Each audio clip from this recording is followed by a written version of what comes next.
it is a space no one wants to be in, right? This isn't a club you want to join. But if you have to have found yourself in the grief or death club, to be surrounded by a community that truly gets it and who speaks to the elephant in the room, I can say with 100%, you will find the place that is for you.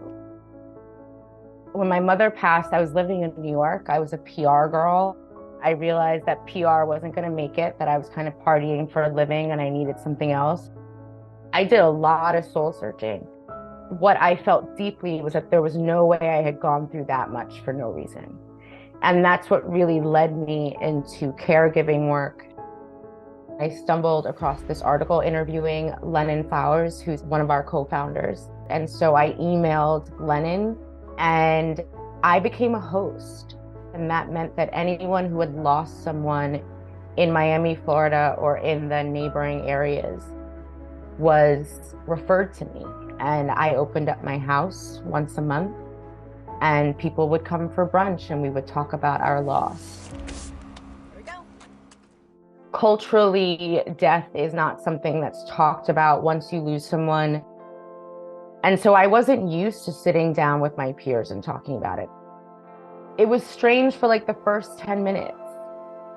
And yet there was this thread, right, of grief. There was this understanding that we all had. And I think very quickly we began to understand that there were conversations we could have with each other that we couldn't have with our friends.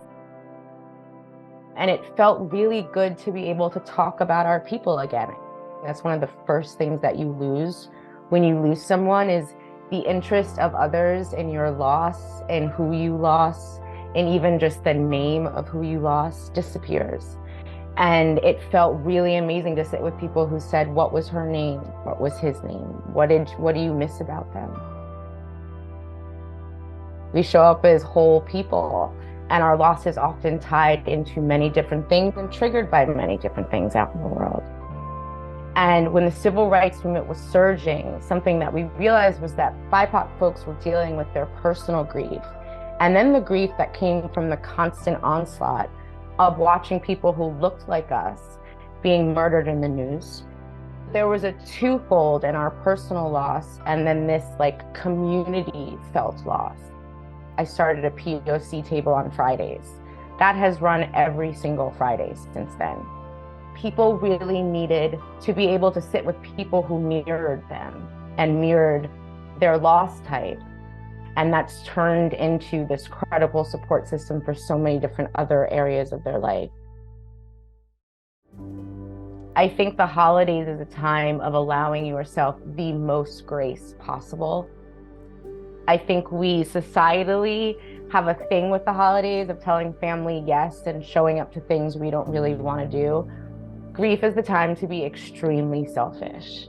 And this is the time to really listen to yourself and say, I cannot do that. I'm not going to do that. And to be okay with whatever the reaction from others is going to be. I think it's a time to really be aware of you are going to have to be around people who are happy and are not thinking about your loss. And be honest with yourself of, can I handle this? And you might not know that yet, but when you find yourself in that situation, if it feels like too much, exit. You have to take care of yourself. The holidays are heavy for people who aren't grieving. So for those who are, like, put on an extra layer of support for yourself.